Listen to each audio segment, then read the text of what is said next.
Introduisons les différentes formules des volumes pour les solides les plus utilisés. Premier solide sera le prisme. Donc le polyèdre, avant toute chose, est un solide qui est délimité uniquement par des portions de plan, comme nous avons l'exemple ici. Le prisme est une sorte de polyèdre dont les bases sont deux polygones égaux et de plus ils doivent être parallèles dans l'espace. Le volume d'un prisme, c'est l'aire d'une base, donc peu importe laquelle on choisit, de toute façon ils sont égaux, fois la hauteur qui est un sommet, donc ça va être la longueur du segment, donc qui part d'un sommet et qui arrive perpendiculaire à la base opposée. Passons au volume d'un tronc de prisme droit.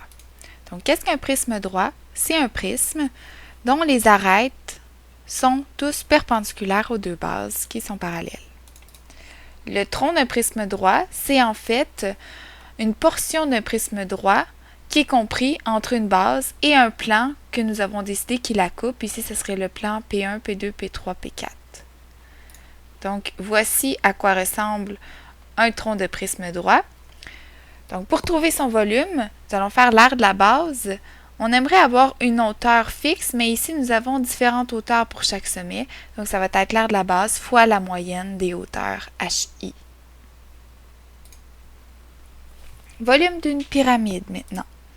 Donc, qu'est-ce qu'une pyramide? C'est un solide dont la base est un polygone et dont les faces sont absolument les autres faces, tous des triangles, dont le sommet, ici en haut, est commun. Qu'est-ce que l'apothème? L'apothème sera la hauteur d'un des triangles qui sert de face de notre pyramide.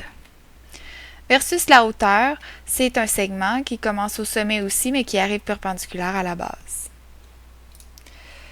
Donc, on doit tenir compte que un prisme triangulaire de hauteur h contient exactement 3 pyramides à base triangulaire de hauteur h équivalente. À ce moment-là, le volume d'une pyramide sera le volume du prisme triangulaire divisé par 3. Et donc, ça nous donne le volume du prisme, c'est l'aire de la base fois la hauteur, et qu'on divise par 3. Volume d'un tronc de pyramide à base parallèle.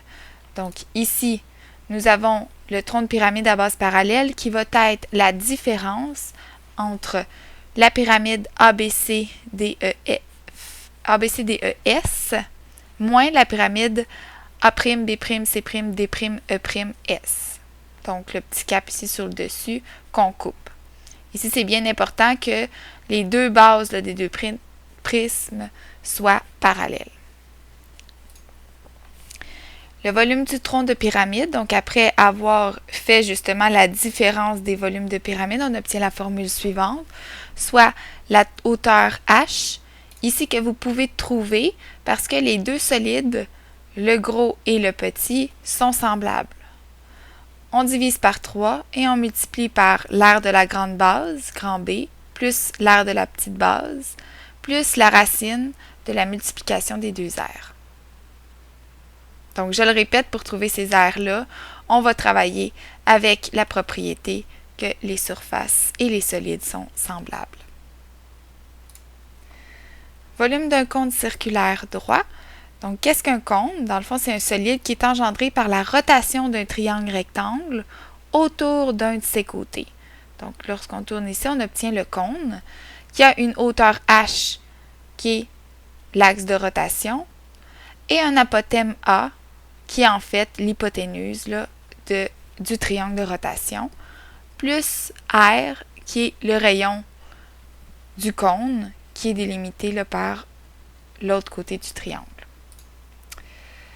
Donc, cône circulaire droit, c'est en fait une pyramide spéciale dont la base est circulaire. À ce moment-là, on se rappelle, pour le volume d'une pyramide, c'était l'aire de la base fois la hauteur divisée par 3. Bien ici, notre base, c'est un cercle. Donc, pi r au carré, r étant le rayon du cône, fois la hauteur divisée par 3. Le volume d'un tronc de cône à base parallèle. Donc ici, le tronc de cône à base parallèle, dans le fond, c'est un tronc de pyramide à base parallèle, mais spécial, avec les deux bases qui sont ici circulaires. Donc, à ce moment-là, on avait la formule ici pour le tronc de pyramide à base parallèle. Donc, ici, grand B, c'est l'aire du grand cercle, donc pi R2 du cône. Petit B ici, donc c'est l'aire du petit cercle, pi R2 du petit cône. Ensuite, plus la racine des deux aires en multiplication. Faisons un peu de manipulation algébrique. Donc ici, nous avons toujours notre hauteur divisée par 3. J'ai mis en évidence le pi qui était commun ici au premier, au deuxième terme. Ici, comme nous avons pi fois pi avec la racine, ça nous donne aussi pour le troisième terme un facteur pi que nous avons mis en évidence. Donc, premier terme, il reste le R2 au carré du grand cône. Deuxième terme, le R'2 au carré du petit cône.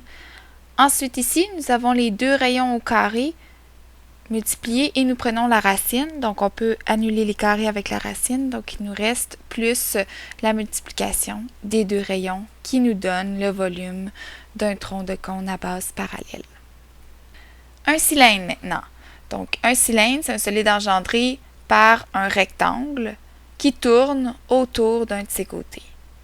Donc, nous avons la hauteur du cylindre qui est donnée par le côté, la longueur du côté de l'axe de rotation, et le rayon du cylindre qui est donné par l'autre côté du rectangle.